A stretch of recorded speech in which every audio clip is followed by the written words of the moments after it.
Buenos dias, senorita. My siestas are getting shorter and shorter. Oh, look at all the people. And welcome to Walt Disney's Enchanted Tiki Room. Hey, Michael, mi amigo, pay attention, it's Joe time. If we can dream it, then we can do it.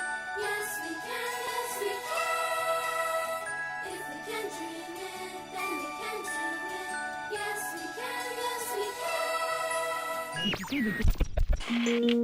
Will the owner of a red and black land speeder vehicle ID THX 1138 please return to your craft? You are parked in a no-hover area. What are you hanging around for? Let's go have some fun! Ladies and gentlemen, boys and girls, Disney MGM Studios is proud to present WDW Radio, your information station. Hello, everybody, and welcome to the WDW Radio Show, your Walt Disney World information station. I am your host, Lou Mongello, and this is show number 252 for the week of December 11th, 2011. Returning this January, Marathon Weekend in Walt Disney World has become more than simply an endurance event, and instead is a weekend full of races and activities for every age and ability. Fun, memorable, and maybe even a bit magical, they afford an opportunity to experience the parks in a very unique way. This week, we'll look at getting ready for the event, whether it's your first race or you're an experienced veteran. We'll discuss training, equipment, getting over the fear of participating, myths, tips, and much more. If you're running in any future event or even thinking about it, or maybe just want to learn more about what it entails by hearing from a panel of people from every level, there's something here for you. I'll then have a few announcements, then play more of your voicemails at the end of the show, so sit back, relax, and enjoy this week's episode of the WDW Radio Show.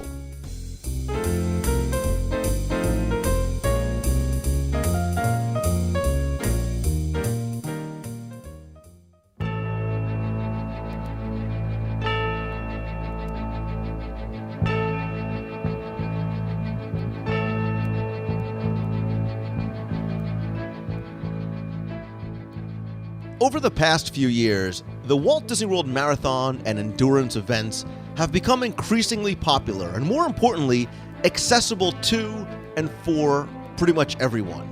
And coming from someone with basically no athletic experience and short, stubby legs, I can tell you that the idea of running in a marathon, Disney or otherwise, was something I never considered. And that all changed in 2007.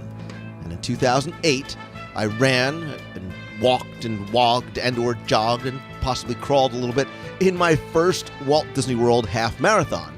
And I continue to hold to the belief that it was undoubtedly, and it's not an over-exaggeration or an overstatement, one of the greatest Disney experiences I've had ever. And because it was so good, I didn't want to run the risk of ruining it. So I hung up my running shoes and now want to devote my time and efforts to helping encourage and inspire others to run and then cheer them on along the way and at the finish line in Walt Disney World.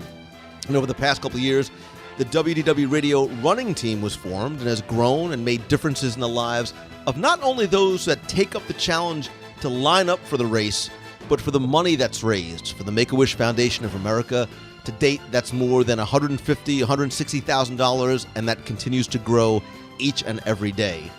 And as the events in Walt Disney World are becoming so much more popular and fellow non-athletes are taking up the challenge and having similar great experiences, I wanted to bring on the show some friends who not only are part of the WDW Radio running team, but can help you if you're thinking of running, just starting to train, or maybe even considering a future event, whether it's in January 2012 at the Walt Disney World Marathon or some other events in the future. So I want to introduce some good friends with much longer legs and obviously greater running experience than my own, and they are Steve Drew. Steve, welcome.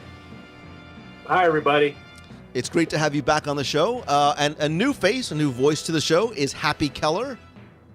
Hello there, everyone. And coming back, you may remember him from the 2011 Marathon Recap Show, is my buddy Joe Kalinsky. Joe, welcome to the show. Hey, everyone. Thanks for having me. So thank you guys for coming on, and I wanted to have you guys on for a number of reasons. Again, obviously, your experiences in the races is much greater than mine, and you guys actually train, which is something I really didn't do before my half marathon, at least probably not as much as I could have or as I should have. And I want to talk about prepping for the marathon, training, as it were, things to do before the race, things you can start doing now, and then sort of as we lead up to the events themselves. And part of the reason why was because I think for a long time, the marathons in Walt Disney World were athletic endurance events, and they really have become destination experiences. There are things that people put on their calendar and circle, like Flower and Garden and Food and Wine, because it's not just for athletes anymore. And what I mean by that is looking at how the numbers have grown over the past few years.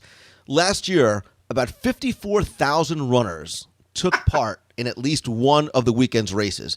17,000 ran the marathon, 27,000 ran the half marathon, 5,000 crazy people ran the Goofy, which is the race and a half challenge, and runners came from all over the world and every 50 states. And before we get into sharing some of your advice and your tips, I want to talk to each of you guys about your running experience story, including when you started running and then how and when you got into running at Disney World. And let's start off with you, Steve, because you kind of came in through, like a lot of people, you kind of came in sort of the back door. Your wife kind of introduced you to the Disney thing. That's right. I've only been running for about 4.5 years now, and I had 4.5 years, 5 years ago, if you would have told me I was going to have 3 Goofies under my belt, by now I never would have believed you. But once you get started, it becomes such a great experience. You want to keep on doing it. And so how was it that because your wife, Valerie, who's been on the show before, how was it that she sort of convinced you? Because she was sort of the Disney fan in the family. How did she convince you, A, to start coming down to Disney, and then B, incorporating the running aspect to it? Because, again, your story is similar to mine in that, I mean, you're much more of an athlete than I am, but we weren't runners per se beforehand. No, we always enjoyed Disney. We spent our honeymoon at Disney and went there a few times. And but then, she met this friend, Lou, that was going to run this half marathon in 2008. And here it was April of 2007. And she said, well, we have to go in January to watch Lou run a half marathon. And I thought, I'm not just going to go down there to watch. So 5 minutes later, she came in and she said, you're signed up. So I hadn't jogged or run for 30 years. And so that summer I started doing it. And finally, by the fall, I was going a little more. In 2008, I was running a half marathon, one of the greatest experiences of my life. And you've continued to run at least half and fulls ever since then, right? Ever since that 2008, I've run a Goofy every year after that. So I'm just going to keep doing Goofies until my legs give out. So I don't know if I should say you're welcome or I'm sorry. One of the two. So. No, it's actually been a great thing in my life. I feel better than ever. I feel healthy. I feel probably healthier than when I was 25 years old. So yeah, lots of good comes from running in these endurance events. And Happy Keller, speaking of lots of good that comes from it and great stories, tell us a little bit about your personal story and your running experience. Well, my wife was initially the runner, much like Steve, and I used to go out and support my wife on the course. And I kept seeing these people wearing these purple jerseys that said team and training on them, and wanted to find out more about that, and went to an info meeting and joined them. That was 8 years ago, and been raising money for one charity or another, doing endurance events ever since then. I've done many marathons, 4 Goofies, 12 Disney events, and numerous other marathons, and a couple of century rides, cycling rides, all for a charity. if you're going to go out there and hurt yourself, you might as well do it for someone else. Do it for the benefit of others. And That's right. and you too, you came from a background where, you were not sort of the endurance athlete, and you went through a lot to sort of get here. And, almost goofy for you isn't enough because you're actually in training for an even much more hardcore type of event as well. Yeah, things are a little medieval now. I'm training for an Ironman triathlon. For those of you who don't know, an Ironman triathlon is a 2.4-mile swim, followed by a 112-mile bike ride, followed by a full 26.2-mile marathon, all of which must be completed within a time limit of 17 hours or it doesn't count. I can't even drive 100 miles in 17 hours. I was going to say, I just got tired hearing that. Yeah, so again, that's a far cry from my little half marathon that I did back in 2008. But Joe, tell us your story too, because again, you too have sort of taken those initial first steps and really have continued to truly keep moving forward. Yeah, I waddle a bit, Lou.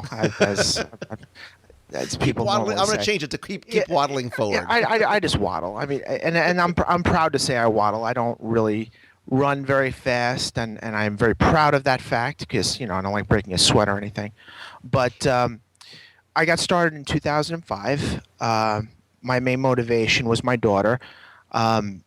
She was having a hard time in school and came home one day, wanted to quit.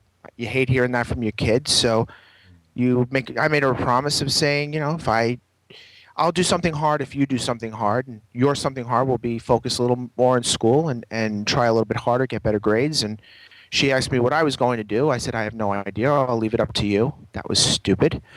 2 weeks later, she comes home from school one day, asks me what a marathon is, and 10 minutes later, I'm signed up for the New York City Marathon. Never running more than a mile in my life. I couldn't stand running until that point.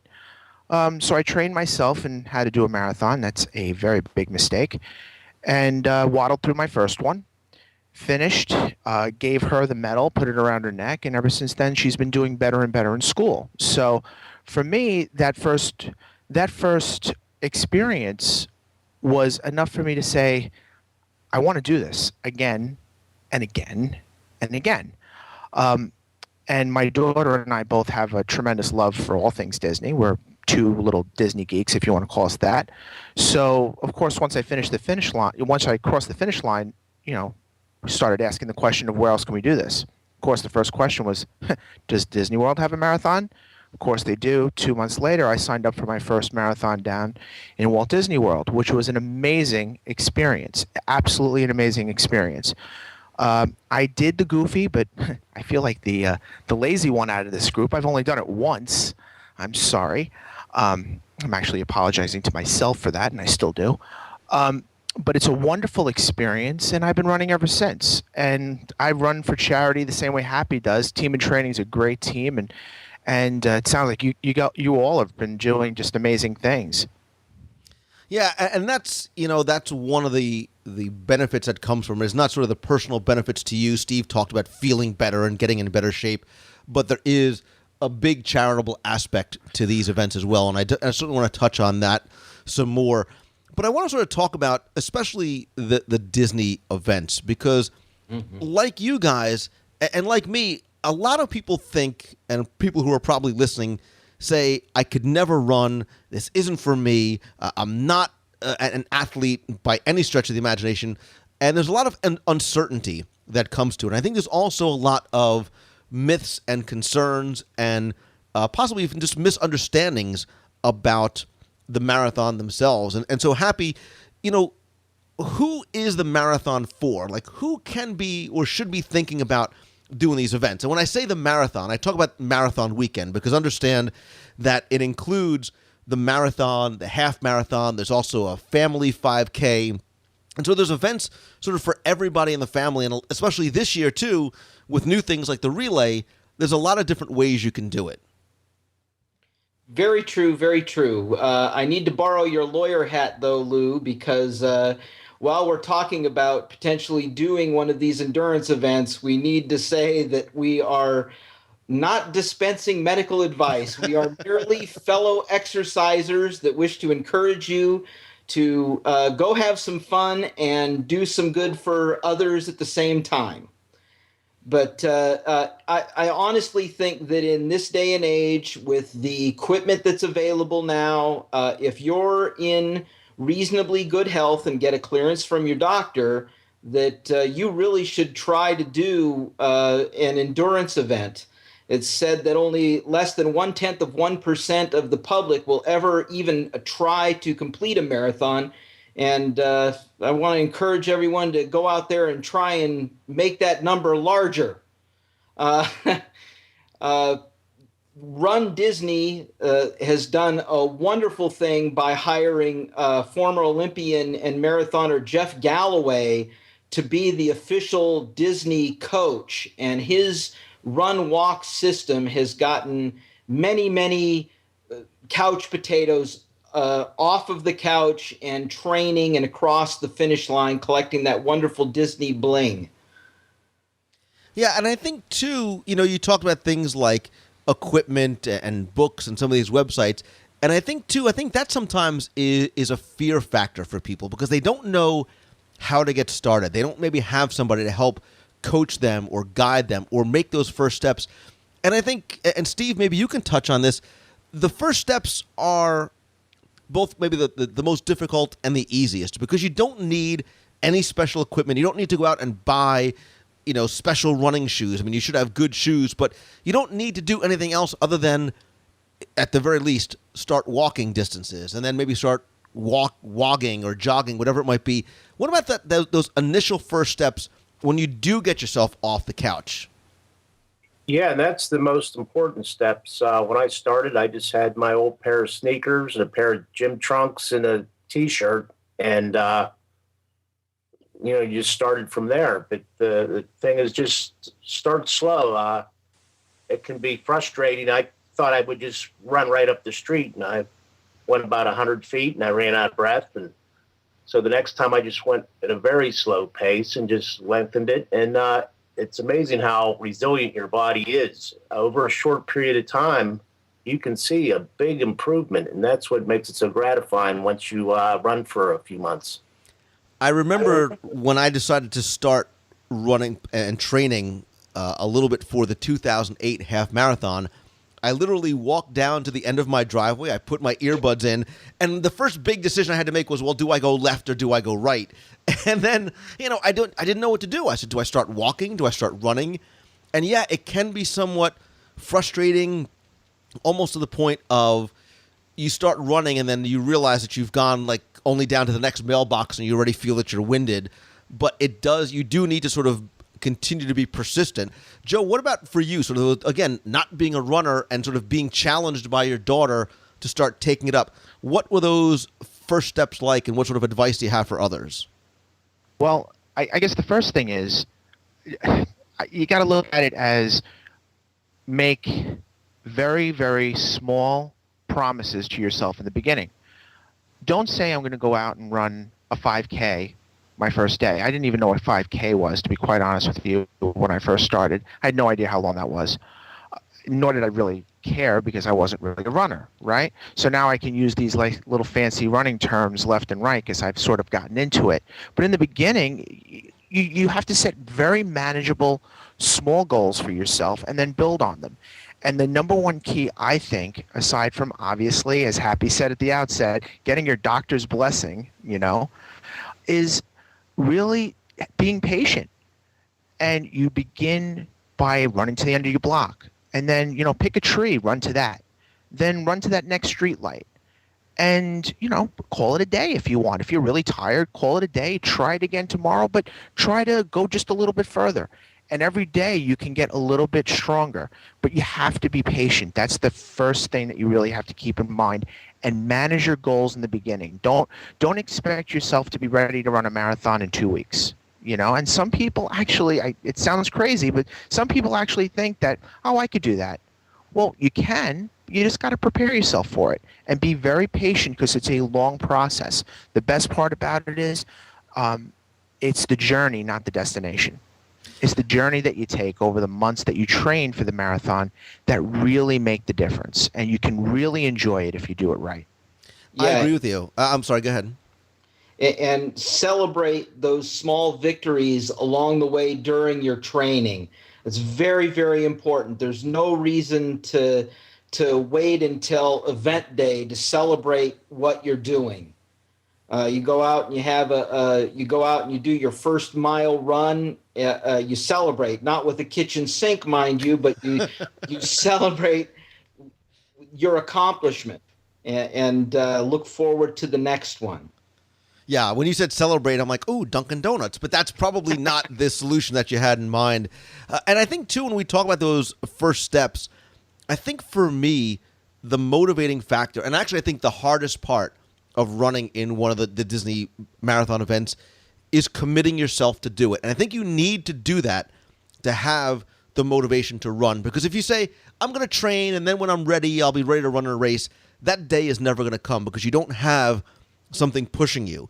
And if it takes signing on the dotted line or committing the dollar amounts, whatever it is to run in the half or the full marathon, and saying, hey, I've paid for this, I'm going to do this.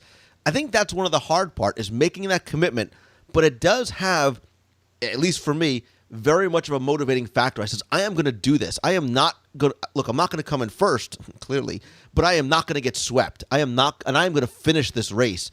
And I did take those baby steps, and Happy, you made a great point about sort of having little milestones along the way. But I think committing yourself mentally to the race that you want to run, and I would probably suggest a 5K or a half first, I think is a big way to sort of make those initial first steps count.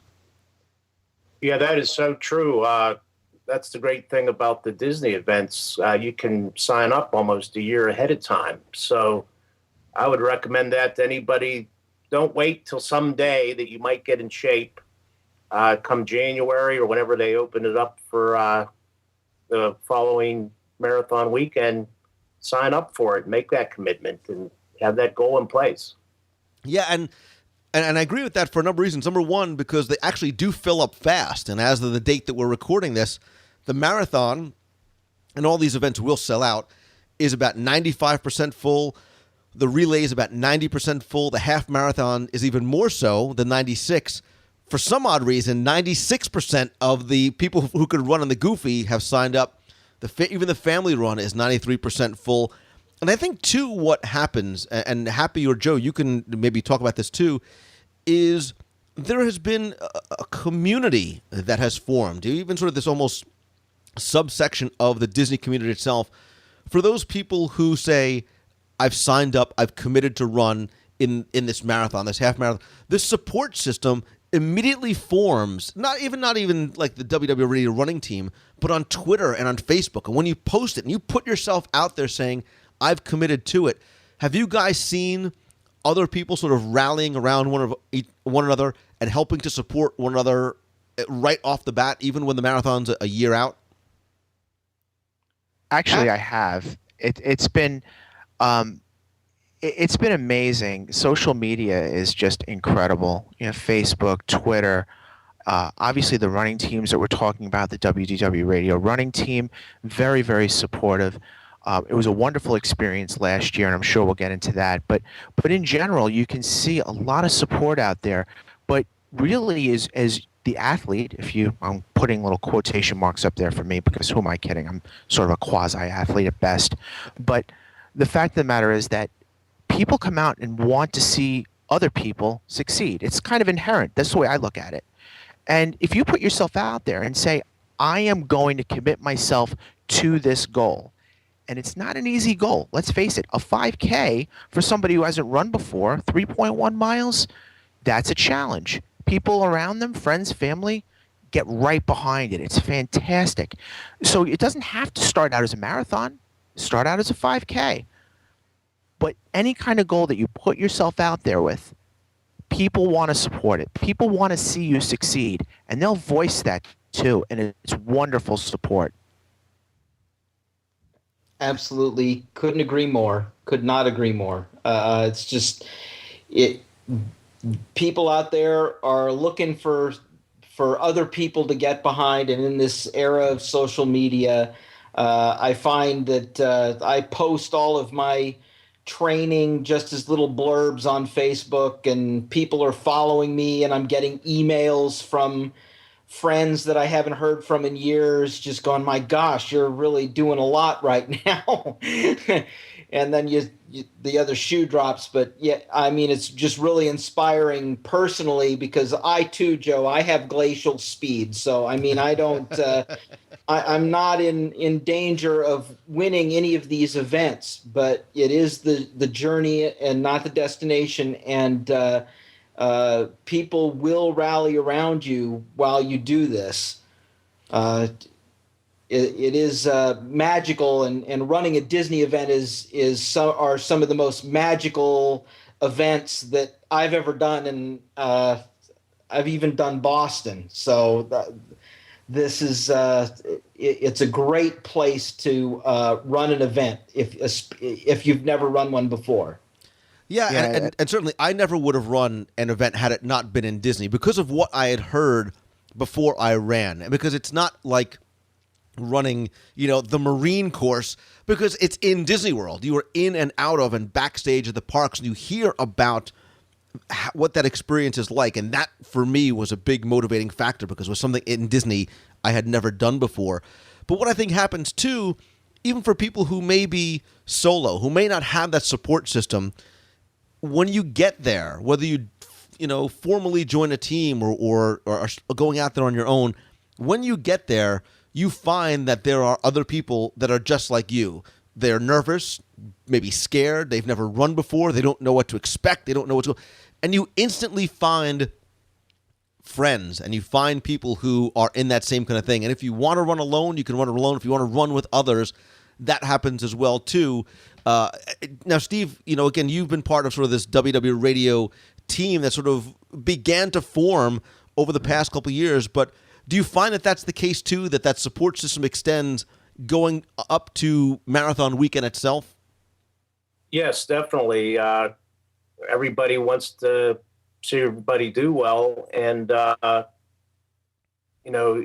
everyone's kind of posting how many miles they're getting in. It's getting to crunch time where, everyone wants to get a long run in.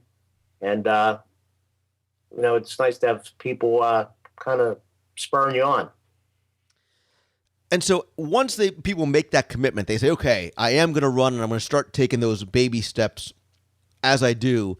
They probably do want to make sure, though, that they do it right. Obviously, we acknowledge, you must be in good sort of reasonable physical condition to be able to go forward. But they also do probably have questions. They say, well, I've never run before. What do I need? Do I need any sort of special shoes? Do I need equipment? Do I need special shorts? I mean, I sort of went out and made sure I had like the right running shorts and the right running socks. Happy, do you have any sort of advice for people, again, without having to go out and spend crazy amounts of money on equipment, especially for the casual runner? Well, comparatively with other endurance sports, the buy-in for running a marathon is very, very low, especially when comparing to triathlon or cycling. I mean, you need shoes, socks, shorts, and a shirt or tank top, and you're pretty much ready to go. You do for an endurance event, you really should get some specific running shoes, and trying to find a running shop, a running store in your community that will not immediately try to sell you a pair of shoes by asking you what color you like is a good thing. Finding a store where they will talk to you or they will watch you run and pick out shoes that are correct for your particular running or walking style. That's the other thing we haven't really mentioned, is that there will probably be at the Disney World half and full marathons, there will be 3,000 to 5,000 or more people in each of those events that are going to walk the entire thing. You don't even necessarily have to run at all to complete these events and not be swept. But those things you really do need to get. You do need to get a pair of running shoes, some socks that wick moisture, not cotton, a shirt that wicks moisture, just for comfort, mainly. Sure, you can wear a cotton shirt and you can get by with it, but for all the sweat that you're sweating, you're going to be carrying that along with you, and it's going to make running the event even harder. Yeah, and I know, and you're right, we should definitely talk about the different ways to run, because everybody is different. And yes, you can, you really can walk the event. You can walk the half marathon and keep that 16-minute mile pace. But I know for me, prepping for the marathon, having never run before, I didn't think that I was going to win, but I wanted to make sure I was light as possible. So I didn't carry anything with me other than an asthma inhaler and an extra contact lens because I'm crazy. But I've seen other people that carry cameras and different layers of clothing, and they dress in tutus, whatever it is. What about, Joe, for you? What sort of advice do you have as far as what to carry, what to bring, especially if you're just starting out? Because it is kind of different in Disney World, because there are opportunities to take pictures and go backstage and be in the parks and meet characters. And I know it sort of varies for everybody, but what sort of general advice do you have? Well, first of all, I love the tutu idea. I have to look into that for January. But I guess for me, I'm going to chime right off of what Happy was saying. First of all, the number one thing you want to have is the right pair of shoes. And just put a little asterisk on the idea of don't buy your shoes at the running expo and then say I'm going to wear them for the marathon. I actually did that once, and that shows you that I'm about as sharp as a bowling ball, because that is not a wise idea. But yeah, after shoes, getting the right shoes, the rest, it falls into place over time. You find out what kind of socks you like, what's most comfortable for you, what don't cause blisters, what does. It's all trial and error kind of thing. But like Happy was saying, running costs a heck of a lot less than a lot of these other sports. And it's something that you don't have to worry about your whole team showing up, right? It's just yourself. It's you choose to go out or you choose not to go out and run. So it's fantastic because of its flexibility. You can run day or night. And for me, aside from shoes, I also found that I'm extremely boring. I run to music because I can't hear myself think. I bore myself to tears. So I need something to listen to. I listen to music. And quite honestly, that really makes it enjoyable for me when I'm running by myself. However, when you're running at Walt Disney World, there are probably 50,000 opportunities for you to take pictures. I mean, in the same day that I completed a marathon, I got pictures with Captain Jack Sparrow, Abby Mallard, and Chicken Little. I mean, that's phenomenal. All in one day. I mean, how great is this, right? So there are opportunities to go out there and just like you were saying, Lou, keep a 16-minute pace if you want to walk the whole thing. You're not going to get swept. No one's judging you. The only person you have to worry about is yourself. Everybody else is out there yelling for you to finish something monumental, right? So it's fantastic to get out there, get the support, and also see things that you can only see at Walt Disney World. And quite honestly, it's the only time I've seen some of these characters is during the marathon and during the half marathon. Mm-hmm. And people pull out cameras, take pictures. It's fantastic. The support is wonderful. It really is. And really that's key. You really have to go out and just enjoy it and not worry about who's going to judge you. Am I running too slow? Forget all that. You're there to have a great time, and you will. I'm still just reeling from the fact that you chose Captain Jack Sparrow and Abby Mallard as the people you want to take pictures with. Are you kidding? The ugly duckling. Are you kidding? I love that.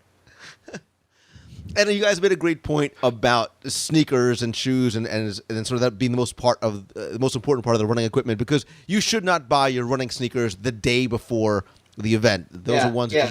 I was going to say, Steve, right? You really want to sort of get comfortable in those shoes. Right. To echo what Joe and Happy said, when I went to get my second pair of shoes, I learned everything the hard way on my own. I got a cheap pair at the store. Then the second time I went to a running store, they had you run on the treadmill. They looked at how you ran, then made some recommendations.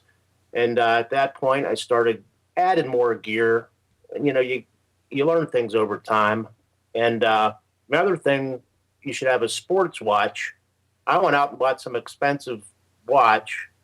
And for the last 3 years, I've worn the same $9 Walmart watch. It has everything I need. It has the time and a stopwatch. And, that's really all I've used. I still have the same battery in it. In fact, I'll probably just throw it away and get another one. But a watch is another important piece of equipment, but you can't get one cheap. You don't have to buy, a $200 version that has all the bells and whistles. Yeah, like you guys, I wanted my entry point dollar-wise to be a very small commitment because I said this, first of all, I don't even know if I'm going to finish. I'm sure I would never do this again if I actually survive the event. Although, keep in mind, I told myself if I got swept and didn't finish, I would have just disappeared off the face of the earth and I would never have done another podcast ever again. You laugh, but it's true. I did sort of just go out and I didn't go to a running store, but I made sure I got like a decent pair of like Asics. And I know my wife ran in high school and that's what she recommended. So it didn't really cost me a lot. I didn't have to invest a lot dollar-wise. The investment really had to come in the time and in the training. And again, I'm probably not the best example because I did not train as often as I could, but hearing about what the environment was like, how inspiring it is when you're there and when you have people cheering for you. For me, and I want to ask you guys about how you guys trained and suggestions you have for people who are training, I will tell you that my longest run, and by run I mean run/walk, was about 6 miles. And I said, you know what, if I can make it halfway or a little bit more than halfway of the 13 miles, I know that the adrenaline, the excitement, the fear of the sweeper bus behind me could definitely keep me going. Steve, and then Happy, and then Joe, what kind of advice do you guys have about sort of while you're still training at home before you actually get to marathon weekend, and then sort of finding out what works for you, that combination of running or walk? Because I like to run a little bit and then I walk a little bit, whereas my wife likes to run and keep a consistent pace. What about you again, Steve, then Happy, then Joe? Well, I pretty much do everything the hard way, and I just try to run and keep a pace, which slowly kind of fades away as I get to the later miles. But I know the pace I can keep pretty comfortably to go 10 miles. And right about now, what I'm doing for the Goofy, I try to run 2 consecutive days on the weekend, hopefully 10 miles on a Saturday and 20 on a Sunday, something like that. If I get to that point, I'll feel pretty comfortable for marathon weekend.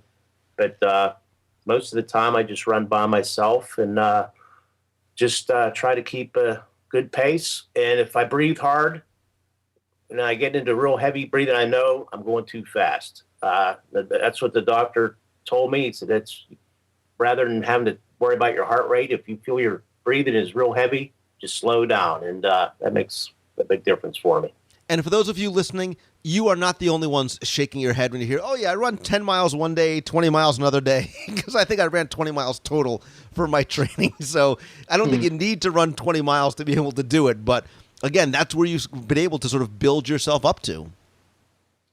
Well, everyone is an experiment of one, and everyone should come up with their own plan for themselves to complete their events. And the only way you're going to do that is through trial and error, not an overly relying on advice from a Runner's World magazine or from the internet. You got to find out what works for you. And Goofy training, I completely agree that, yeah, you do end up having to do that back-to-back just so that you know what it feels like, even if the distances aren't that you get up to are not that severe, that you get used to the notion that you're going to go for a longish run one day and go for an even longer run the next day, just to see how your body reacts to that. That's very, very important for your sanity, so that you get into that corral and you're not petrified of what's going to happen for you over the next several hours, and just really enjoying that. And I can't say enough about that. You shouldn't be panting when you run, unless you're right at the very end. And if you want a good test, try just breathing through your nose to check your pacing. And if you can run just from breathing through your nose, not breathing through your mouth, then you're running at a nice, easy pace that you probably should be for your longest runs. I need a donut. Joe, do you need to run every day? I think people sort of get nervous, like, oh my God, I can't run every day, and I can only run, on weekends because I have kids and I have family and I have all this kind of stuff. What about the frequency of it? I mean, should people start getting nervous if they say, hey, I haven't run in 2 weeks, there's no way I'm going to be ready, I need to bail out of this? You know what, Lou, that's an interesting question. And I'm going to go back to what you said sort of at the outset, which is, you can go out there and you could put your money down on a race that's way out there, 6, 8, 9 months, right? Like, let's just say it's April, and you want to run the half marathon at Walt Disney World the following January, right? You go out there, you put that on the calendar, you sign up, you pay whatever it is for your entry fee, and now you're all set to go. You've circled that on your calendar, and now you know you have a lot of time. I'm a horrible procrastinator. I've tried this before, and I haven't been disciplined. So, do as I say, not as I do here. Set yourself with meaningful, small goals that grow over a longer period of time. Don't say, I'm going to sign up for a race next month that's a marathon and my longest run has been 4 miles, right? Give yourself time, especially if you're a first-timer. Sign up nice and early. Put a goal out there as a gigantic carrot in front of you, and then slowly but surely grow your mile base week over week. You don't have to run every single day. Matter of fact, it's not a good idea to be quite honest with you, which is probably why I do that every day, because it's not a good idea and it's not, you're not supposed to do it, so I do it anyway. But really, you really shouldn't be running every single day, because you want to give your body a chance to heal. Every time you run, you build muscle. And when you build muscle, not to get too technical, but you do a little something to your muscles, namely called micro tears, and you want to allow your muscles a chance to heal. So running every day doesn't give them a chance to. So there's no guilt in you not getting out there one day after another after another. Give yourself a break. It's okay not to run every single day. You're not going to lose any momentum as long as you follow a schedule and make sure that you steadily build up your strength and your endurance week over week. Just stay with it, but give yourself breaks to heal. That's what I've been doing. I'm a slow healer, so 3 years later, I still don't feel as though I'm completely healed from the half marathon as yet, although I have a feeling that Krispy Kremes really sort of helped the healing process as far as I'm concerned. I think, too, a big reason why either people don't sign up and again, getting past the I'm not an athlete, I can't do it, is that fear factor, is that fear of, will I get swept? I can't do it.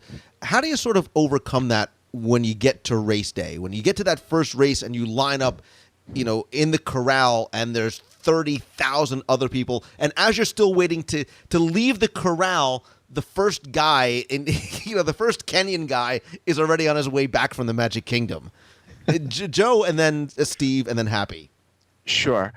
Well, that's interesting, because adrenaline gets us all, right? Especially first-timers. You're going to feel adrenaline on race day. You're excited. Like I just said, you've built up for this over months. You're so pumped up and ready to go. And let's face it, Walt Disney World, they get you up at a very weird hour of the morning to go over to a corral area to wait for a bit at, like I said, strange hours. So the race starts at 6 o'clock in the morning.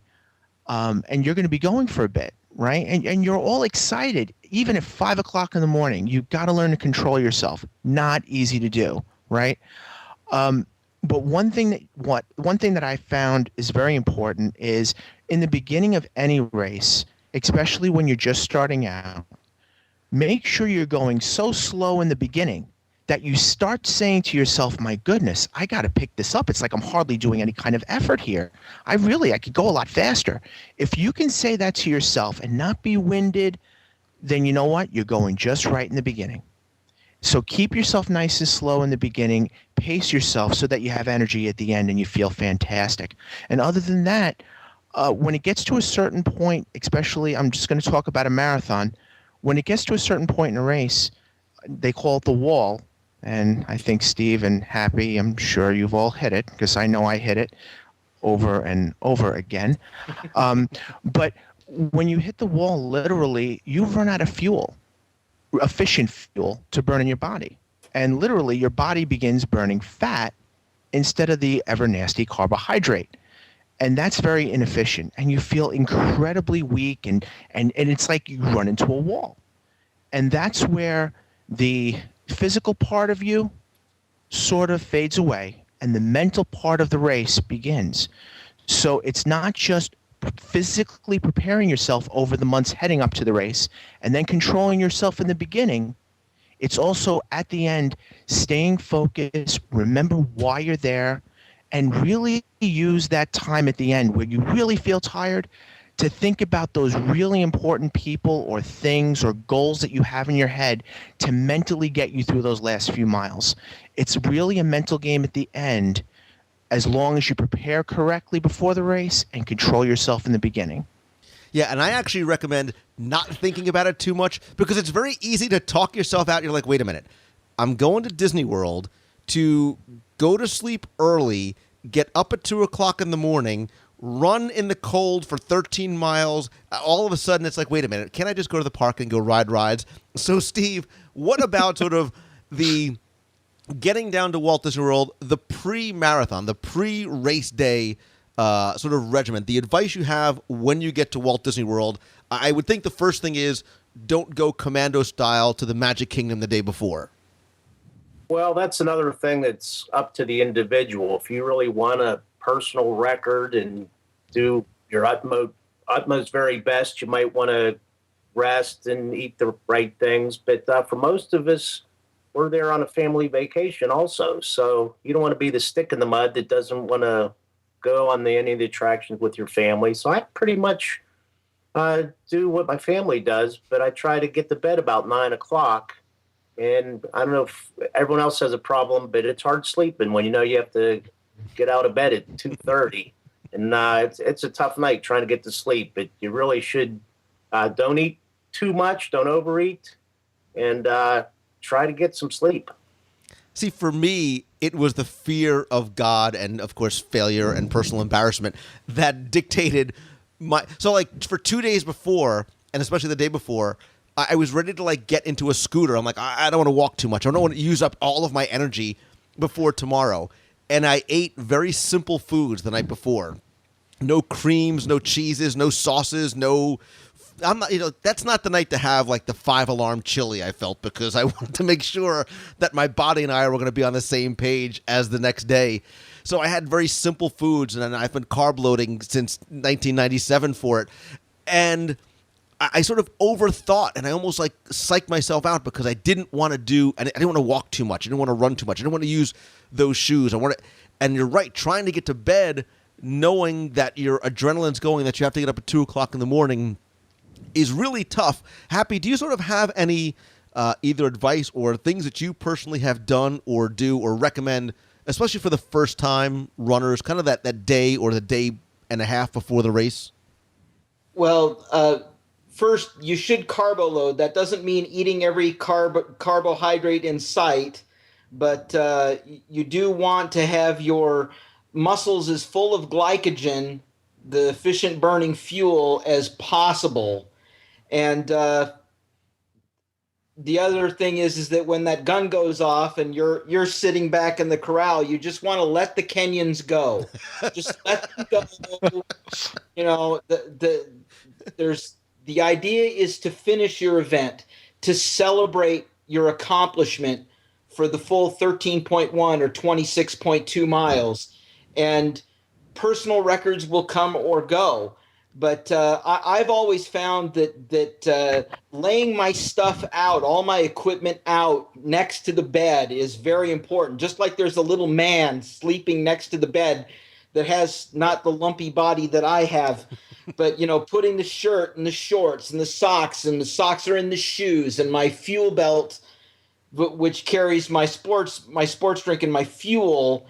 The bottles are in the fridge with everything made up, but the belt is right there around the waistline. And if I'm going to wear a hat or a visor, that's there. And just having all that stuff out and having my bib already pinned to my shirt, all of those things can allow you to get, the 15 to 20 minutes of sleep that you're going to end up getting that first time that you're going to do a half marathon or full marathon. Yeah, and I also sort of use the airport traveling method because I'm one of these crazy people that likes to get to the airport like 4 hours early, just in case you're going to hit traffic or you can't get through security, or you have a nail clipper that's going to get you red flagged. Even though the race might start at 6 o'clock in the morning, I like to get there early. You have to give yourself enough time to travel from your resorts, whether you're taking a bus or you're taking your own car or whatever it is. So I agree with you. I sort of had all my stuff laid out. My bib was already pinned to my shirt, and I was ready to go. And I would rather be there, at Epcot in the parking lot, ready to go as early as possible, rather than worrying about getting late or getting lost or not being able to get there for one way or the other. You guys, same way. Let's sort of get there early and get meet up people in your group and get yourself ready to go.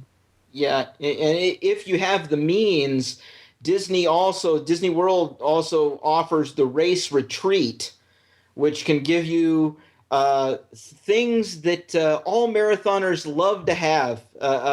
Cover breakfast in the morning, sports drink and water, and private restrooms for just the race retreat people. Private porta potties, always a good thing. So yes, getting there early is very important because the event itself is going to stress your body. You don't want to stress your soul as well. Oh, I completely agree with that too. And one thing that I really enjoy as well, getting there early, is it allows you to relax. It allows you to be able to say, okay, I'm here. I'm where I'm supposed to be. I'm early. Yeah, I have some time to kill, but there are thousands of people around you from all over the world. And it's amazing to see the congregation of fellow runners, something that you now have in common with all these people throughout the world that are going to go through the exact same experience that you're about to, right? You're all going to feel the same kind of pain at the same time on the same road. It's fantastic. So before the race, you get to walk around and meet people from all over the world. And they're there to meet you too. It's fantastic. I've met people from everywhere from Norway to Russia to Italy to France, and I didn't even have to go around Epcot for it. It's fantastic. Again, nobody from Kenya because they had already finished the race and had moved on. So. Oh, yeah. Now, Steve, what about for you? What about sort of the day of race and advice about getting there? What about even sort of how you dress? Because, again, especially in Walt Disney World, in January, people forget that it gets cold here, and it actually gets really cold here, and what you start the race off with may be different than what you are wearing at the end. Yes, I like wearing lighter clothes when I run because I seem to get hot and sweaty pretty quick. But 2 years ago, we had freezing temperatures at the beginning, and even any year, it's 3 in the morning. It's going to be 40 to 50 degrees. So you want to be comfortable those first few hours because you're going to be sitting around a long time. So go to the outlet mall or whatever, get some like a zip hoodie and wear that at least right up to the start of the race. Some people just shed them as they go along, and the clothes are picked up by Disney and donated. But you want to be comfortable the morning hours, and it will be cold. It's just to what degree. Except for the year that it was sleeting, where I actually wore layers of stuff. It was an absolute necessity. I like to take a large garbage bag, like a leaf-sized garbage bag, and punch a head hole in the bottom of it and 2 armholes, and wear that over my running garb that I intend to run for the entire event in. And that pretty much is what I'll wear into the corral, and I'll shed that when I start walking towards the start line. You'd be surprised how much that will take the chill off of you. Yeah, and I would be less concerned about the fashion statement that you're making wearing the garbage bag as opposed to being comfortable and being warm when you're standing out there and waiting for a couple of hours in the parking lot. Oh, and you won't be the only one in a garbage bag. Trust me. There'll be hundreds, if not thousands, of other runners doing that exact same thing. Yeah, and that's the thing. And as you're there, for me, I talk about finding your comfort person. You're the person that you could look at and said, and I think I was probably it for a lot of people. If this guy can do it, I can certainly do it. And there were people there who had the garbage bags, who had the velour running outfits, who were wearing the tutus.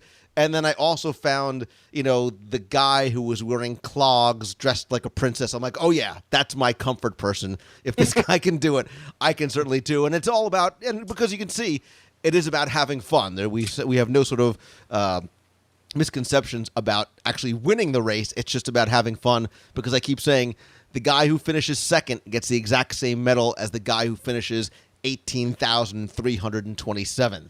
But I did want to bring in, because there was actually somebody else. We talk about these support systems. We talk about the things and the people that help motivate us. And one of my big motivations just walked in the door, and she is sitting right next to him. She is the person who helped get me through my first and only race. And she is somebody who continues to inspire me today. And she is the woman behind the man. She is Mrs. Deanna Mangello. Welcome, albeit late. Hi, everybody. Hey, Deanna.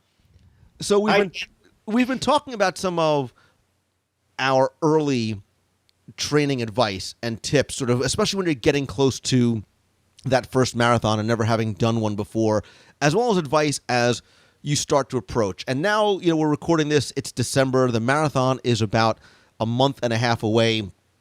I'm sure there's people who are listening who are saying, oh my God, I haven't trained enough or at all, and are wondering, is it too late to start training, what they should do? What kind of advice do you give for the people as you're about 6 weeks out of the marathon? Well, other than pray. Yeah, exactly. Pray. Well, Steve and I run together. This is going to be our 9th race, Steve, or our 10th race? I lost count. I know. I think so did I. And I was fortunate enough to run my first full marathon this past January. And thank you, Steve, because if it wasn't for you, there's no way I would have been able to finish. The one important thing that I find before the races is you need to start hydrating well before the race. Because if you don't, you'll find yourself running out of steam, and you need a lot of water when you're running either the half or the full. The other thing that I find before all my races is, believe it or not, I take 2 Tylenol from the med tent before I start the race, because for some reason, I don't know if it's psychological or if it really just gets rid of some of the pain when you hit that pain period. But it helps me totally get through. And it's always mind over matter. If you look forward and you say, you know what, I only have 20 more of these to go, you can't look at it that way. You got to say, Steve always breaks it down great. And you always put something in my head that say, the first 3 are really nothing. And then the next 4, don't worry about, because we're going to be, talking and eating bananas. And the next 5, don't worry about it. We're going to have some Gatorade on the way. And someone's going to hand you pretzels. And you're going to have 75 goos. So... we need to explain what a goo actually is, because along the race path, Disney does provide, and they do a very good job of it. And those of you who I've talked to have run races elsewhere confirm the fact that nobody does it like Disney, because along the way, Disney themselves, they have water tents, they have Gatorade, they have these little packets of, as Deanna liked to affectionately call them, goo, which is sort of this gel, which really does help give you a little bit of energy along the way. And I'm sure you guys can confirm, especially Joe and Happy, who have run elsewhere, Disney does a very, very good job of putting these races on whether you are a seasoned marathon runner or it's your first time. Got to definitely agree with that, Lou. They do a fantastic job start to finish.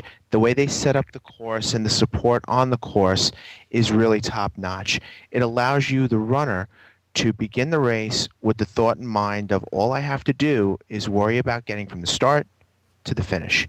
Everything in between is going to be laid out for me, really well organized, and exactly where I need it. They give you enough water, enough Gatorade. There are nice other surprises like Deanna was referring to, like bananas and stuff like that along the course, right? I hate to tell you this, I don't like bananas. I love the taste of that banana. I got to tell you, I do. Because after 17 miles, Joe, boy, a yeah. banana really tastes good. Let's face it. It was the you best know? banana that you've ever eaten in your life. Okay. Bingo, exactly right. And at So- that point, I'm like taking 3 and 4 bananas. Steve's like, "What are you gonna do with those?" I'm like, "I'm gonna hold on to them for mile 20 when we really need it." Exactly. And one thing to also remember is, as you're training, before you get to the marathon day or the half marathon or the 5K, whatever you're training for, you're going to be using, as Happy was referring to, your fuel belts and your water bottles and all that other good stuff that you got to carry with you because you're your own support when you run. But on Marathon Sunday or half marathon Saturday, they have all that set up for you. You don't have to worry about carrying all that excess stuff.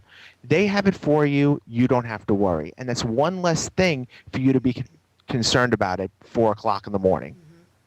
And the other thing too is that part of the accomplishment is just signing up for it.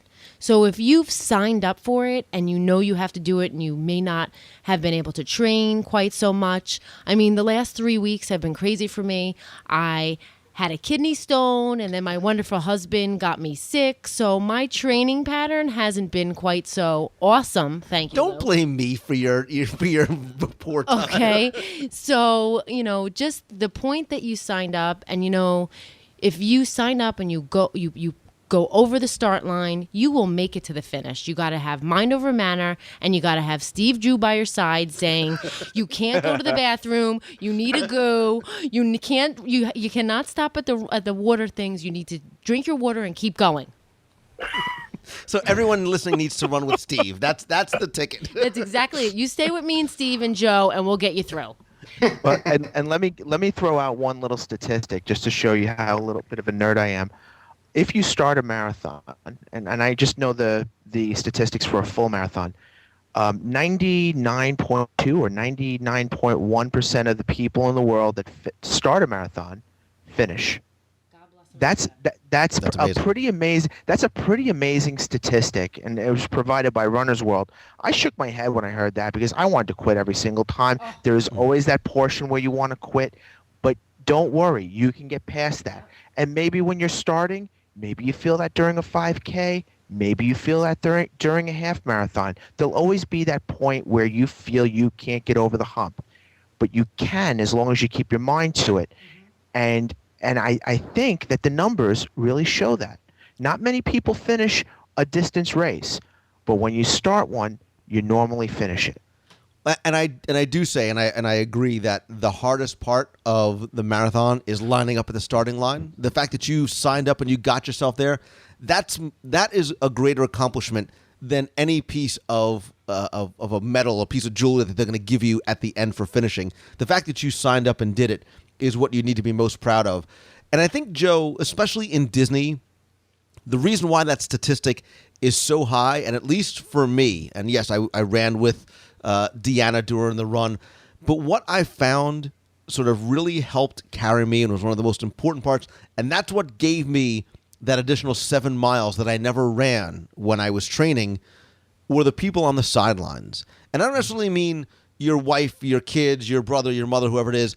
It is all those people, the volunteers from Disney and the other people who are out there cheering you on. And it's such an important part of the event because, and Disney does a great job because they put your name on your bib. And I found that as I was running by and people were saying, come on, Lou, keep it up, Lou. You only got 19 more miles to go, whatever it was. That helped carry you along so very much. And do you guys feel the same thing, Steve? hearing people call your name and applaud you and giving you high fives and seeing signs, how important that is and how much of a motivator that is to help get you along some of those difficult times that Joe was talking about.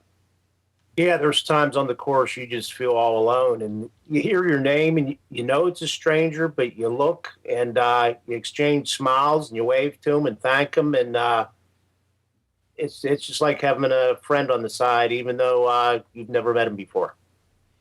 Yeah, and one of the things that we have started to do after starting in 2009 was a lot of the people who were out there supporting friends in the community who were running, we kind of came together and started cheering and would find specific spots along the course and would disperse ourselves around. So you would see somebody that you knew or a familiar face at mile 3, at mile 7, at mile 10, and at the finish line. And I will tell you, it's going to completely sound like a cop-out because you sweat less, but you're still up at 5:30 in the morning, that cheering and being part of the sort of that support system for the runners was almost as much fun as running in the race. And, we sort of come together, sort of the WDW Radio running team sort of cheering team, for lack of a better word, to sort of help make sure you guys always know that you find familiar faces. And we don't sort of just cheer for people who are running in the blue shirts. We cheer out there for everybody. And it really gives you such a sense of community because for a lot of us who are cheering, we've been on the opposite side. We've been in the sneakers running down there. And I'm sure happy, especially working with things like team and training, the sense of community and unity and team that you get, and especially when you see familiar faces and signs and names being called from the sidelines. No question. From having been a coach and going out there on the course to support, I can tell you that it is just even more invigorating sometimes to do that support. And as a runner participating, it is awesome to run by people and have them yell your name.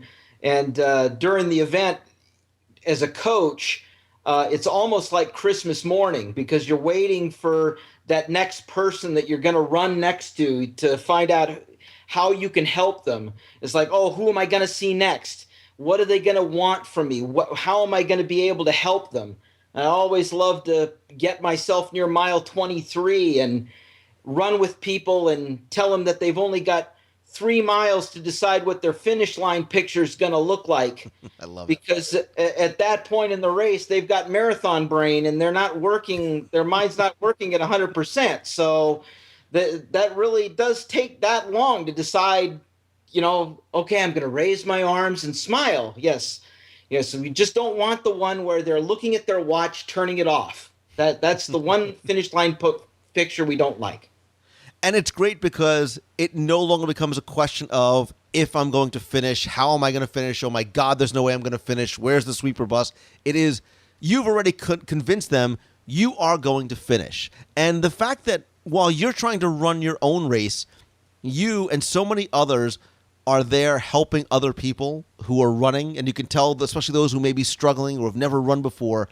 I think that's great. And that's one of the things I alluded to at the very beginning is that even if you're going by yourself, and as much as an individual effort and challenge and sort of selfish kind of event this is, it is about doing it with others and helping others and for others. And sort of on a more grand scale, we've talked about the good that comes from this race, the amount of fundraising that's done through so many individual charities. Disney raises money. Happy you talked about working with team and training for the WDW Radio running team. All we ask to have you be a part of our team, whether you're doing the 5K, the half, the full, Disneyland, wherever it might be, the Expedition Everest Challenge, is that you commit to raise $100.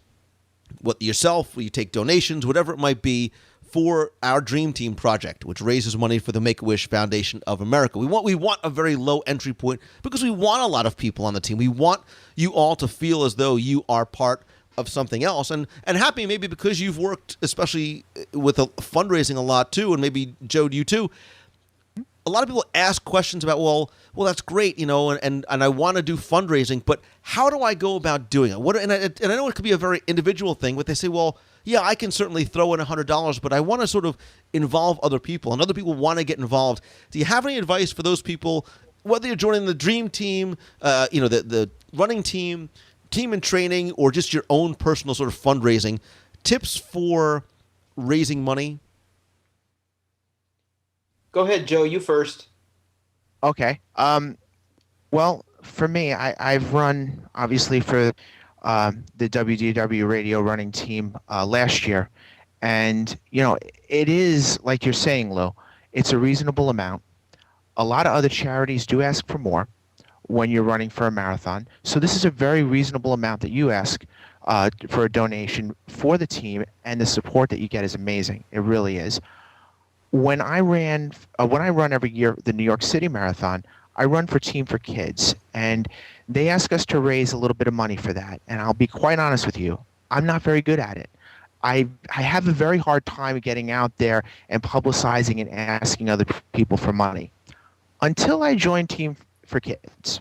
And the reason for that is you get to see the people who you're helping. You get to see the kids that you're helping.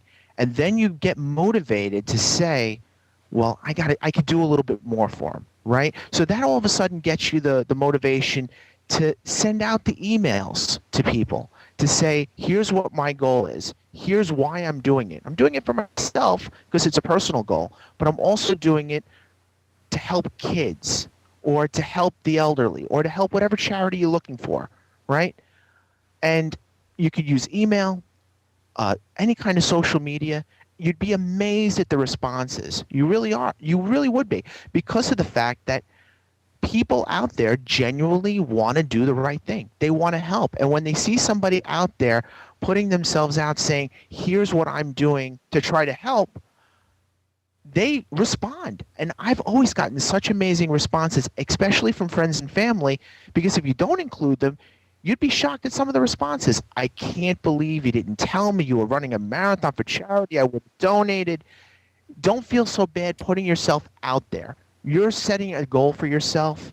Use that goal to generate even more help for kids, elderly, like I said, whatever charity you're running for.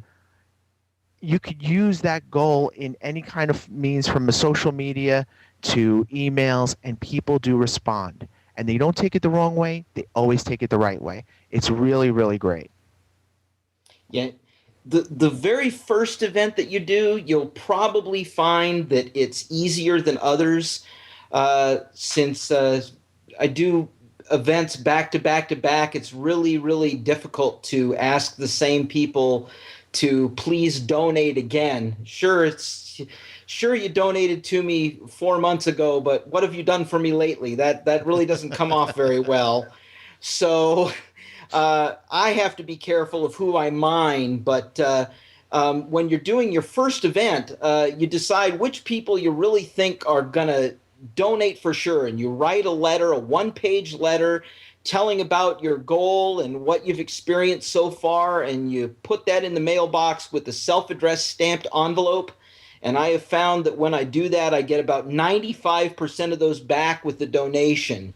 Wow. And then you have your second tier of folks that you do email blasts to, directing them to the WDW Radio Run donation site to donate on your behalf. And then you'll also find out there in the community you can do some things, or you can find some restaurants. There are many restaurant chains that will allow you to set up an event for an evening or an afternoon where anybody that comes in with your flyer, 20% of their tab will be donated to your charity. So that can be very helpful to your fundraising. I have done things like, well, let's see, I dressed in a purple Elvis jumpsuit and ran in downtown San Diego. That was for money. And pink tutu, that was for money. I've sold flowers, washed cars, made pancakes. There are many, many ways, if you want to be creative, to raise a little bit of money. And Joe's right. People will rally around for you because you're doing this. It's not about you. It's about who you're doing this for. And there are many people that you'll find that you're asking, they have a direct connection to whatever cause you're raising money for. And they'll be more than happy to help you. Yeah, and I think people would be pleasantly surprised at the generosity of others, especially when they see that you're doing something for it, that you're doing something like this for it. And I think that's one of the reasons that people run. I think people run for a lot of different reasons. Some are to compete, some are to get in shape or to stay in shape. And I love seeing people say, you know, I heard about the marathon on the show, and since then I've lost weight and I'm feeling better about myself. Or they've started to run a number of races, and now it's about achieving personal best times. And for other people, they run because they want to raise money for some of these charitable causes. And I think that's why these events have grown so much, because so much personal and communal kind of good has grown out from it. And, you know, believe it or not, we've been talking for more than an hour about prepping for the race, and we're actually, you know, we're scratching the surface of it, because there is so much more to it. It's not something that you can sort of cover in a single segment. And if you can learn to talk, it makes it even easier, because there's, you know, the early training and the equipment and the day of the race, the night before, things to see, things to do, you know, what to do after the race, resources that are out there. And we obviously have done shows in the past where we have covered pre-race and sort of post-race recaps, and I invite you to go back and look to them, and I'll link to them in this week's show notes.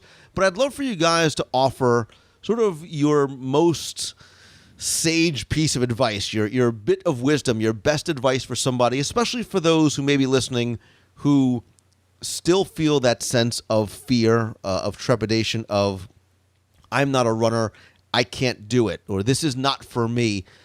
Steve, first you, and then Joe, and then Happy. What kind of advice, you know, the last bit of advice you'd want to give to somebody, or the best advice you can give somebody who's thinking about running?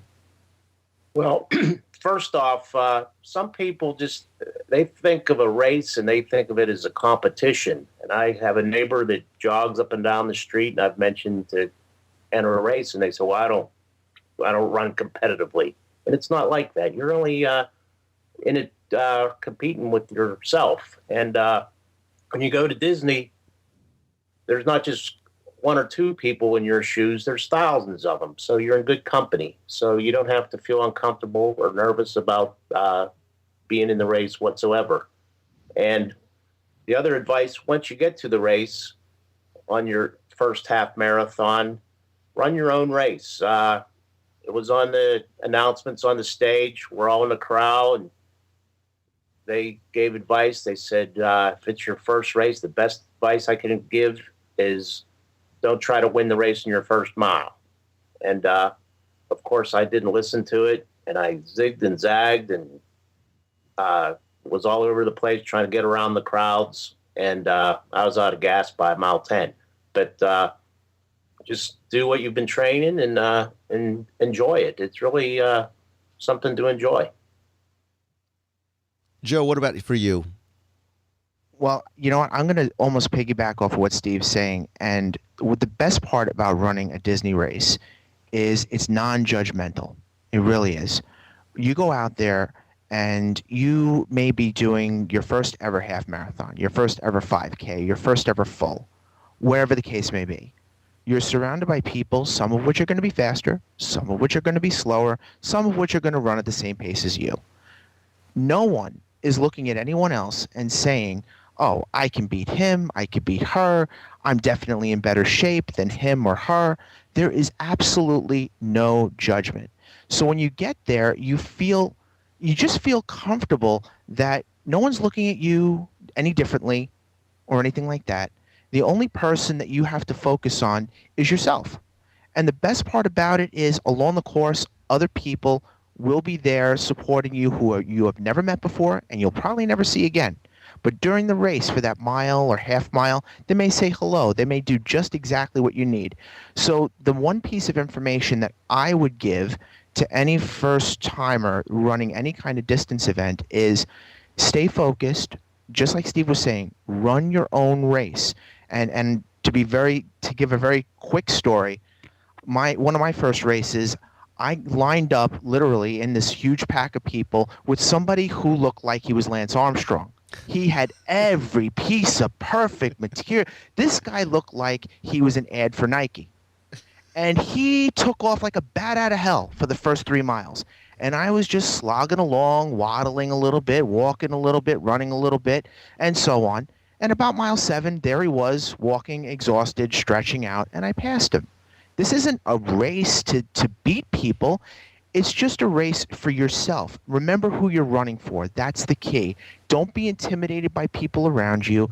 Just stay focused and focus inward a bit, and allow the volunteers and the spectators to give you the extra adrenaline that you need to push you through the finish line.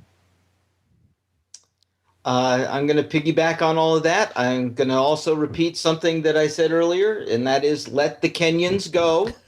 I think that's very key advice. Wait, can we put this in context for people that don't know?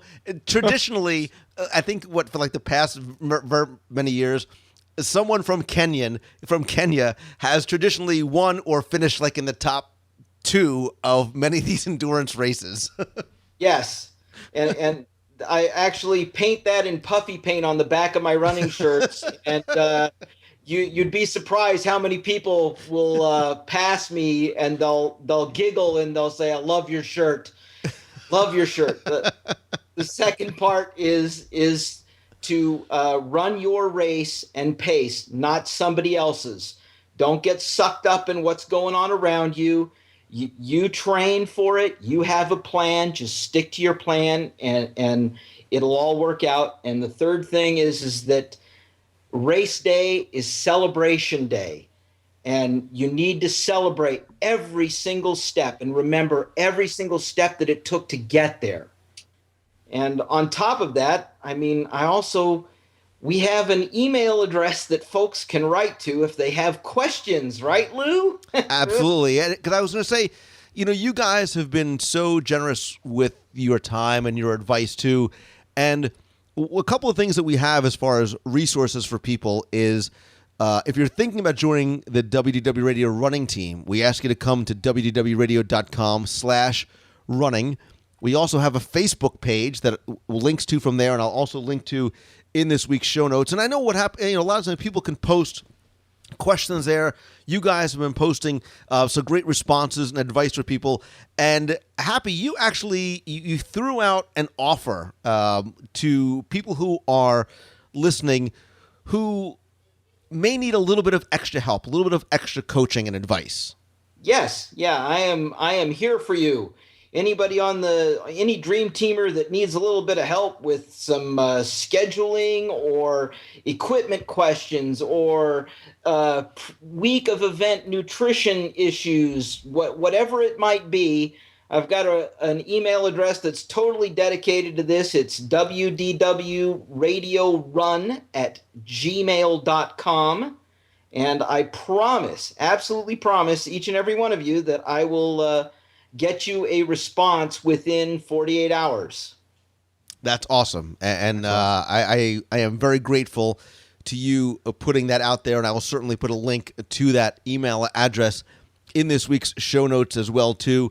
And again, too, for those people who are maybe coming down to Walt Disney World to help cheer on somebody, or you're coming down for marathon weekend, we have a lot of things that go on. We have our traditional meet up on the Saturday of marathon weekend in the Magic Kingdom. I believe this year it's going to be 1 o'clock at the Plaza Rose Garden, the old swan boat landing on the bottom. You can check the WDW Radio running page or DisneyMeets.com for more information. The other thing, too, is if you're coming and you want to sort of be part of our group that's helping cheer these other people on, too, let us know. Go to the running page or send me an email. Please come by. The more, the merrier. And you can see how important it is to come down and help cheer on the runners. And it is a great time. It really is a lot of fun being out there, seeing people go by. And we have signs and flags and things like that. And it really becomes a fun event. And like you said, it's not about a race. It's not about the marathon. It's about that event and that experience in Walt Disney World. And again, there is so much more we can cover. Again, we'll have lots more on the Facebook page, and Happy will be there to help you. And I know Joe and Steve frequent the Facebook page, as well as other members of the running team as well, too.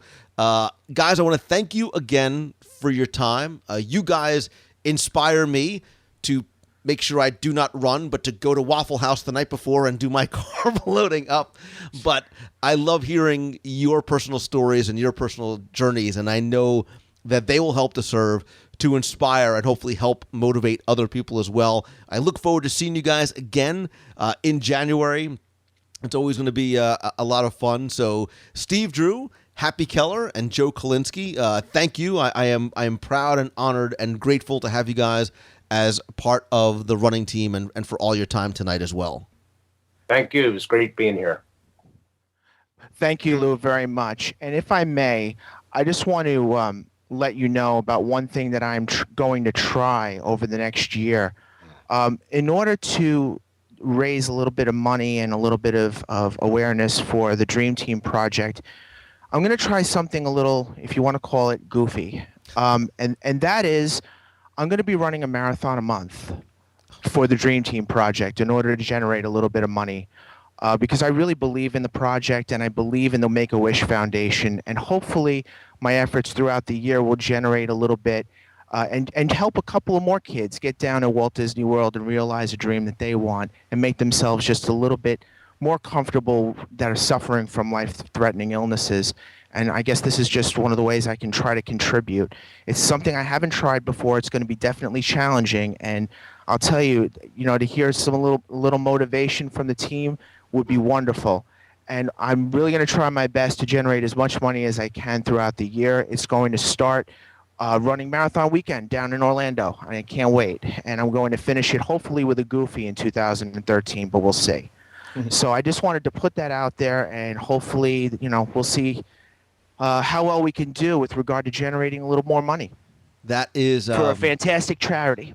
That is amazing, and it's awesome, and it literally got me choked up when you said that, because when I read it in your email and I almost forgot it, I'm like, there's no way he could be serious. He can't really be doing 12 marathons, and all I did was a half marathon 3 years ago, but it's incredible for you setting out that kind of goal and for the good that you were going to do for both yourselves and others. And I, again, am grateful that you've chosen, our charity and then working with Make-A-Wish like that because of the good that it's going to do. So that you have a lot of people who love you for doing that and are very, very grateful for it.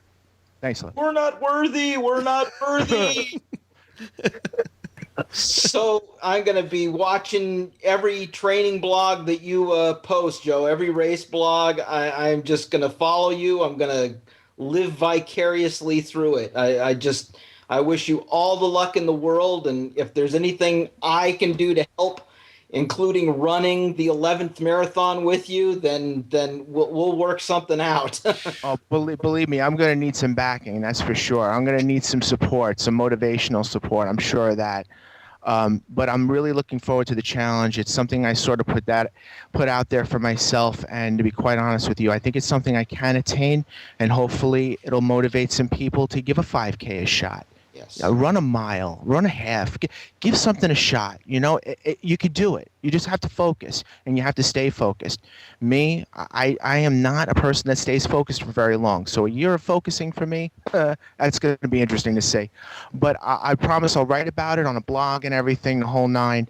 But I just want to do just something for the Dream Team project, because I really believe in the cause and the way it goes to help kids with life-threatening illnesses. I've seen it firsthand, and I just think it's a fantastic charity. Yeah, thank you. And I forgot to mention that you have been writing some great stuff for the WDW Radio blog. Be sure and check back often for Joe's stuff. And again, I'll link to other stuff he's written in the show notes as well.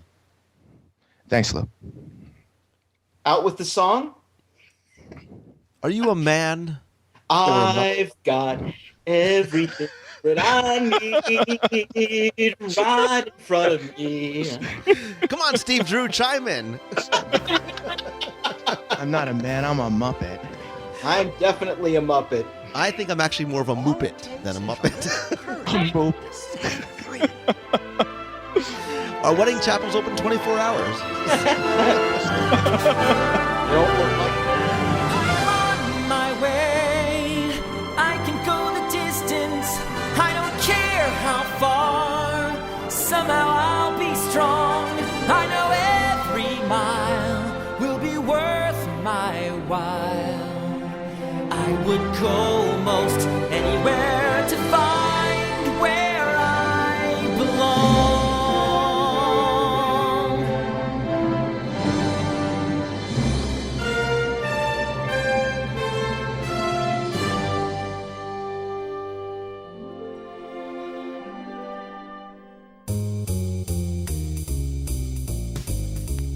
That's going to do it for this week's show. Thanks so much for taking the time and tuning in this and every week.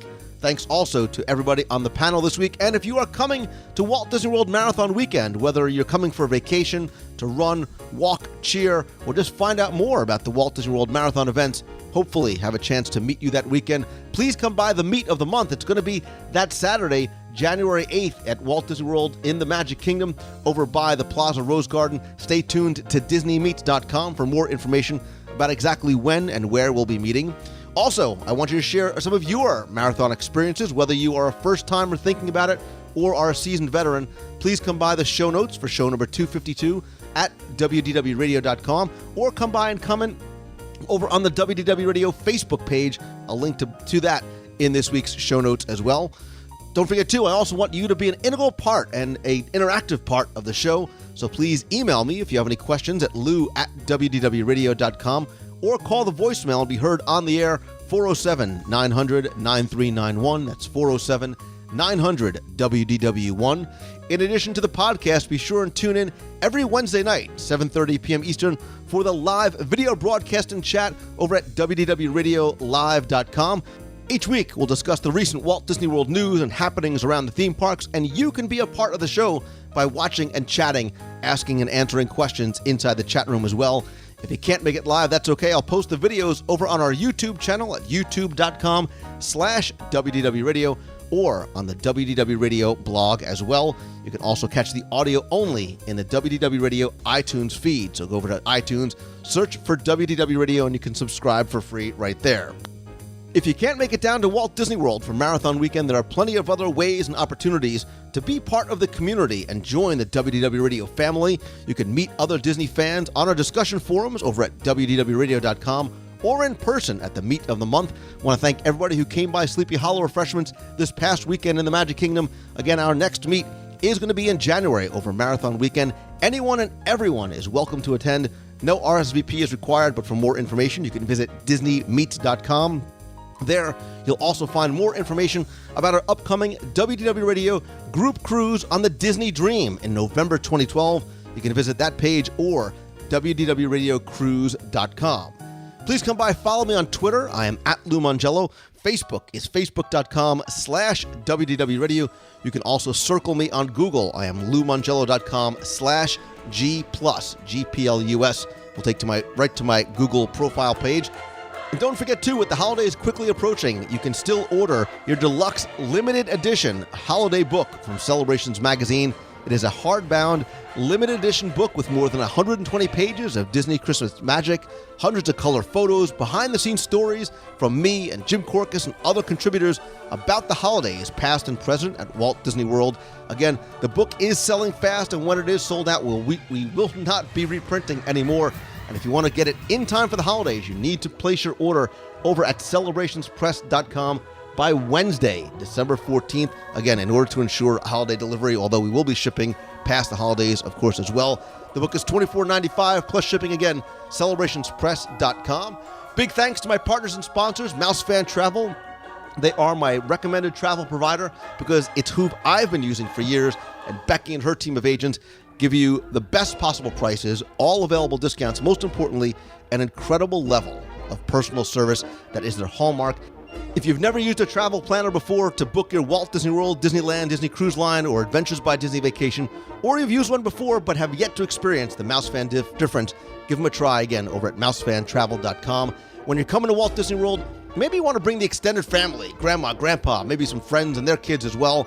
All-Star Vacation Homes has homes within just a couple of miles of Walt Disney World, 2-bedroom condos up to 9-bedroom homes with pools, spas, kitchen, game rooms, multiple master bedrooms, lots more. You can visit them over at allstarvacationhomes.com. And when you come to Walt Disney World, if you want to stay right in the heart, walking distance or taking a boat ride to Epcot and Disney's Hollywood Studios, 17 world-class restaurants like Blue Zoo, Il Molino and Shula's, the luxurious Mandara Spa, and the most comfortable beds on Disney property, in my personal opinion, the Walt Disney World Swan and Dolphin. You can visit them over at swananddolphin.com. And as always, my friends, and more so than ever, you are my friends, whether we have met yet or not. All I ask is that if you like the show, please help spread the word. Let others know about it. Tweet out that you're listening. Share the link on Google+, Facebook, on your favorite discussion forums, and please come by, rate and review the show over on iTunes as well. Also remember that there's no time like right now to start pursuing what you are passionate about. So be positive and get motivated and do what you love each and every day. And that's why my biggest thanks goes out to you for allowing me to share my passion for all things Disney with you each and every week. Thank you so much for taking the time and tuning in. So until next time, remember, always keep moving forward. Have a great week, everybody. See ya. Hey, Lou, this is Dave and Betty from Maine calling. We're a Bell Dream in the box.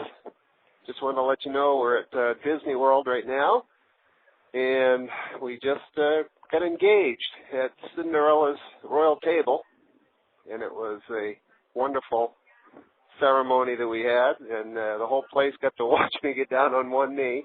Pretty romantic. Anyway, also just ran into another box person out here, a young guy named Josh from New York, and we're hoping we might run into you. But, anyway, just wanted to share our news with you. Thanks for being there, Lou. Bye. Hi, Lou. Jen Tremley from Bristol, Connecticut. Just got finished listening to this week's show, show 251, about the Muppets. Been a long-time Muppets fan. Love them just as much as I love Disney. And I was so happy when the Disney Muppets collaboration, merger, whatever you want to call it, happened back in the early 90s because, again, Muppets and Disney just, to me, seem to go hand in hand. Anyway, I just wanted to say great show this week. It was awesome to hear you and Ryan talking about the different things that never came to be at the Disney Hollywood Studios, and I saw the new Muppet movie this past weekend. It was awesome, so keep up the great work, and I'll talk to you later. Bye-bye. Hey, Lou, it's Jonathan from Atlanta, just calling in. Just finished up show number 251, where you and Ryan went back on the Wayback Machine with the Muppets and everything. Just want to say, did get to see the new Muppets movie, and I loved it. It was fantastic. Went to it with my girlfriend and everything, and she loved it. I mean, we both grew up at the time the Muppets were really popular back in the early 80s, late 80s, and early 90s. It was fantastic. Loved every second of it and everything. Always great to listen to the show, Lou, and just, and everything, what you guys are doing down there and everything. Keep it going, keep it rolling, and I hope you all had a great Thanksgiving, guys, and I hope you have another great holiday and everything. So take care, and look forward to show number 252 and everything. I'm still catching up, starting with 246, moving on and everything with it. But definitely, and hoping 2012 to finally come back to Walt Disney. I haven't been there in it'll be 3 years in June, and since I have been back. So dying to come back, hope to come back, and hope to relive it, man. Well, take care and keep up the work, and keep moving forward, and just keep doing what you do, Lou. Take care and have a great week, and bye. You got